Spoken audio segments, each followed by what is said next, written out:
واللہ اگر معاملہ علمی اختلاف تک رہتا، کوئی خلافت کو مانتا ہے کوئی نہیں مانتا، اپنے اپنے عقائد ہیں، عقیدہ امامت ہے، عقیدہ خلافت ہے، اپنے تصورات ہیں، فدق کے مسئلے پر اپنے علمی نظریات ہیں، جیسے ایک زمانوں میں اہل علم کے ہاں ہوتے ہیں. تو یہ بات کو آج سے تھوڑی میرے علم میں آئی ہے، میں یہ اختلافات بچپن سے جانتا ہوں، بچپن سے پڑھ رکھے ہیں. مجھے تو 30-35 برس ہو گئے ایسے موضوعات پر گفتگو بھی کبھی نہیں کی. مگر معاملہ علم کا نہیں، امت میں انتشار کی آگ لگانے پر آ گیا اور لوگوں کا ایمان جلانے پر آ گیا. اب یہ میں جتنا بھی معتدل ہوں، مجھے معلوم ہے، اور ایمانداری سے مجھے پوری عمر سے سننے والے سمجھتے ہیں کہ میری طبیعت میں کتنا اعتدال ہے، کتنا توسط ہے اور کتنا رواداری ہے، اور میں تفرقہ پسندی کا کتنا دشمن ہوں، انتہا پسندی کا ہر آدمی جانتا ہے. مگر اس کا مطلب یہ تو نہیں کہ اگر سیدنا صدیق اکبر اور سیدنا فاروق اعظم کو کچھ ایسے کلمات برسر عام ٹی وی پر جہاں لاکھوں کروڑوں لوگ پورا یورپ سن رہا ہے اور ہر روز بیٹھ کر، یہ بھی نہیں ایک دن کی بات ہے، اور 6 ماہ سے مسلسل ہر روز 6 ماہ آپ اندازہ کریں، جب یہ عمل ہونے لگے تو کس صاحب ایمان کی غیرت ایمانی گوارا کرتی ہے؟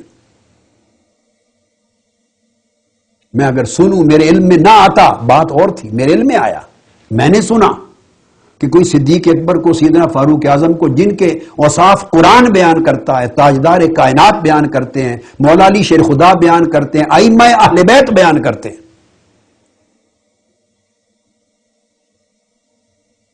ان کو جہاں بیٹھ کر آج کافر مرتد کہا جا رہا ہے، ائمہ اہل بیت میں سے تو کسی نے نہیں کہا تھا. تو یہ کس کا عقیدہ ہے ان کو کافر مرتد جاننا؟ مولا علی شیر خدا نے تو نہیں کہا خلفائے ثلاثہ کو. یہ میں ڈنکے کی چوٹ پر بتا رہا ہوں. آپ ہر روز میرے خطابات میں نہج البلاغہ اور کل کتب سنتے ہیں. مولا علی شیر خدا نے تو نہیں کہا. وہ تو تعریف کرتے کرتے تھکتے نہیں ہیں. ان کو امامان ہدایت کہتے ہیں، دعائیں کرتے ہیں. امام حسن مجتبی نے تو نہیں کہا، یہ کبھی نہیں کہا. خود شیعہ کتب میں موجود نہیں، ان کے زمانے میں جو ان کے اقوال، امام عالی مقام امام حسین نے تو نہیں کہا تھا، امام زین العابدین نے تو نہیں کہا تھا. یہ دلائل آئیں گے آگے. یہ میں قبل از وقت بات نہیں کرنا چاہتا. یہ دلائل آئیں گے کہ جب ائمہ اطہار اہل بیت کے سامنے خلفائے راشدین کی گستاخی کی جاتی تو وہ جلال میں آ جاتے. کشف الغمہ اٹھائیے، میں حوالہ بعد میں دوں گا.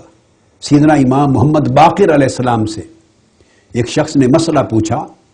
یہ سبجیکٹ بعد میں آئے گا، مگر جسٹ بائی دی وے کوٹ کر رہا ہوں کہ تلوار کا جو دستہ ہے اس پر زیور چڑھانا، مزین کرنا کیسا ہے؟ آپ نے فرمایا، سیدنا امام محمد باقر علیہ السلام نے جائز ہے. کشف الغمہ فی معرفت الائمہ، شیعہ حضرات کی سب سے بڑی معتبر کتاب ہے احوال ائمہ پر، ائمہ اطہار اہل بیت پر. فرمایا یہ جائز ہے چونکہ سیدنا ابو بکر صدیق رضی اللہ تعالیٰ عنہ نے اپنے تلوار کے دستے کو مزین کر رکھا تھا. اس پوچھنے والے نے، کوفہ سے آدمی آیا تھا، آپ کے شیعہ ہونے کا دعوے دار تھا، اور چونکہ ان کے ہاں غلط روایتیں گھڑ کے ائمہ اہل بیت کی طرف منسوب کی جاتی تھی، وہی کتابوں میں درج ہو گئی کہ یہ صحابہ کرام کے اور خلفائے ثلاثہ کو معاذ اللہ غاصب سمجھتے ہیں. جھوٹی کہانیاں منسوب تھی. تو اس نے پوچھا، کیا امام عالی مقام امام محمد باقر آپ بھی ان کو صدیق کہتے ہیں؟ آپ غصے میں آ گئے، جلال میں چہرہ مبارک سرخ ہو گیا اور قبلہ رخ ہو کر کھڑے ہو گئے. فرمایا، نعم الصدیق، نعم الصدیق، نعم الصدیق، فمن لم یقل له صدیقا فلا صدق اللہ له قولا فی الدنیا ولا فی الآخرہ. کھڑے ہو گئے قبلہ رخ. فرمایا امام محمد باقر علیہ السلام نے، ہاں ابو بکر صدیق ہیں، ہاں ابو بکر صدیق ہیں، ہاں صدیق ہیں. اور جو شخص ان کو صدیق نہ مانے، میری بد دعا ہے کہ اللہ نہ دنیا میں اس کی بات کو قبول کرے نہ آخرت میں، وہ دنیا میں بھی مردود ہو اور آخرت میں بھی مردود ہو. یہ میں نے آپ کو برسبیل تذکرہ ایک ریفرنس دیا ہے، میں 20 درجنوں دوں گا جب اس سبجیکٹ پر اینڈ پر آؤں گا. جب یہ پوری سیریز کنکلوڈ کروں گا تو اینڈ پر میرا یہ سبجیکٹ ہوگا کہ ائمہ اطہار اہل بیت کا عقیدہ اور ان کے فرامین کیا تھے، خلفائے ثلاثہ اور صحابہ کرام اور خلفائے راشدین کے بارے میں. یہ آخری میرا موضوع ہوگا. میں سب باتیں اس وقت نہیں چاہتا. سمجھانا مقصود یہ ہے کہ یہ جو زبان آج استعمال ہو رہی ہے یا ہوتی ہے، یہ ائمہ اطہار اہل بیت نے تو یہ لوگوں کو تعلیم نہیں دی. شیعہ حضرات تو ائمہ اہل بیت کے پیروکار ہیں، ان کی باتوں کو ماننے والے ہیں. یہ اصل شیعیت ہے، یہ ان کا دعویٰ ہے. تو یہ باتیں کہاں سے آ گئیں؟ تو یہ میں کہتا ہوں ان کو، یہ شیعیت نہیں، یہ رافضیت ہے. اس سے اپنے عقیدہ کو خالی کریں، پاک کریں، جیسے اہل سنت خارجیوں کو پہچانیں اور خارجیت سے پاک کریں. خارجیت کا مقصود اہل سنت کے دلوں سے اہل بیت اطہار کی محبت کو نکالنا تھا، اور رافضیت کا مقصود اہل تشیع کے دلوں یا زبانوں سے صحابہ کرام کا ادب اور احترام بھی کلیتاً ختم کر کے ان کے خلاف زبان درازی پر اکسانا تھا، تاکہ امت میں اتنا آگ لگ جائے تفرقہ کی کہ پھر امت کے ہاں کبھی مل بیٹھنے کا امکان نہ ہو. اس وجہ سے میں نے اس موضوع کو شروع کیا، اور یہ میرے اسی طرح فرائض میں سے ہے جیسے میں نے خارجیت کے خلاف آواز بلند کی. اب میں نے چاہا کہ خلفائے راشدین کی شان میں جو سب و شتم ہو رہا ہے اور انتہا کر دی گئی ہے، جس طرح ان کی حفاظت میرا ایمان ہے، ان کی عزت اور ان کی محبت کی، اس طرح ان کی عزت و ناموس کی حفاظت دفاع بھی میرا ایمان ہے. تو میں نے چاہا کہ یہ فرض ادا کروں. مقصود دونوں گھروں کو سمجھانا ہے. اب ایک اگلا نقطہ بڑا اہم ہے، ذہن نشین کریں. وہ یہ، قبل اس کے کہ میں آگے آؤں، کل میں نے گفتگو جو کی اس کا آخری حصہ یہ تھا کہ یہ جو آج عقیدہ امامت و خلافت ہے، صدیوں سے جو کتابوں میں ہے، میں نے کہا کہ یہ پہلے 300 سال ائمہ اطہار اہل بیت، ائمہ معصومین جن کا ٹائٹل دیا جاتا ہے، اہل تشیع دیتے ہیں، ان ائمہ اطہار کے دور میں یہ منصوص من اللہ امام اور خلیفہ ہونے کا تصور نہیں تھا. اس تصور کو بنتے بنتے 300 سال لگے. ہلکے ہلکے اشارے لوگوں نے پھر روایات بنائی، اور گھر کے پھر اسی زمانے کے حوالے سے جب روایت بنتی ہے تو وہ تو لے کے توڑ اوپر تک چلی جاتی ہے نا، وہیں پہنچا دیتی، ائمہ اطہار تک پہنچا دی نا، ان کی طرف منسوب کر دی. ان کے عقائد یہ نہیں تھے. اب وہ میں نے تاریخی حوالے آپ کے سامنے رکھے. آج ہم اسی وجہ سے آگے چلیں گے اور عرض کریں گے کہ اگر ائمہ امامت و خلافت کا یہ عقیدہ اہل بیت اطہار کے اس زمانے میں پہلی 2-3 صدیوں میں موجود ہوتا تو شیعہ حضرات کے اسی موضوع پر کوئی 100 کے قریب فرقے بن گئے تھے. وہ فرقے ہی وجود میں نہ آتے. وہ سارے فرقے دعوی امامت و خلافت پر بنے تھے. یاد رکھ لیں، کسی اور مسئلے پر نہیں، کیونکہ اہل بیت ہی میں سے، بنو فاطمہ میں سے، علویین میں سے، اولاد حسن اور اولاد حسین میں سے بے شمار ائمہ نے اپنے اپنے وقت میں دعوی امامت کیا، دعوی خلافت کیا. اور وہ ائمہ اطہار اہل بیت یہ 11 امام نہیں تھے، دیگر تھے اہل بیت میں سے. ان کے ہوتے ہوئے چونکہ وہ کرتے رہے تو جو ان کو مانتے گئے وہ فرقے بنتے گئے. شیعہ حضرات میں شیعان علی کے وہ فرقے بنتے گئے. اب تو یہ اہل بیت کے اندر اختلاف تاریخ بتا رہی. اگر کوئی اچھالے اس بات کو کہ صحابہ کرام کیسے صحابہ کرام تھے، ان کے اندر اختلاف ہوئے. میں نے آپ کو کہا کہ ہمیشہ غیر جانبداروں کے سوچیں. اگر یہ اعتراض وہاں بنے گا تو پھر اہل بیت اطہار کے اندر اہل خانوادہ رسول میں بنو ہاشم میں 300 سال تک یہ اختلاف امامت اور خلافت پر ہوئے. اس کا کیا جواب دیا جائے گا؟ جو جواب آپ یہاں دیں گے وہی جواب صحابہ کرام کی شان کے لیے ہوگا. تو میں اس موضوع کو شروع کرنے سے قبل ایک اور کلمہ نصیحت عرض کرنا چاہتا ہوں. دیکھیے میری طبیعت میں چونکہ کسی کو رنجیدہ کرنا اور کسی کو خفا کرنا یا کسی کے خلاف بات کرنا طبعاً نہیں ہے.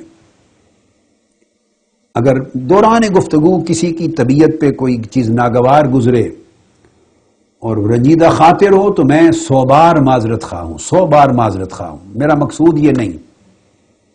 مگر جب بات آ جاتی ہے سیدنا صدیق اکبر کی، سیدنا فاروق اعظم کی، سیدنا عثمان غنی کی، سیدنا مولا علی شیر خدا کی، صحابہ کرام کی، اہل بیت اطہار کی، جب ان کی عزت پہ حملہ ہوتا ہے اور کفر اور ارتداد اور منافقت کے الزام لگتے ہیں تو بعض اوقات دفاع کرتے ہوئے جذبات ایمانی اس میں جوش بھی آ جاتا ہے. اور جس کے جذبات ایمانی میں جوش اور غیرت میں جوش نہیں آئے گا اس کو سوچنا پڑے گا کہ وہ مسلمان اور مومن ہے بھی یا نہیں.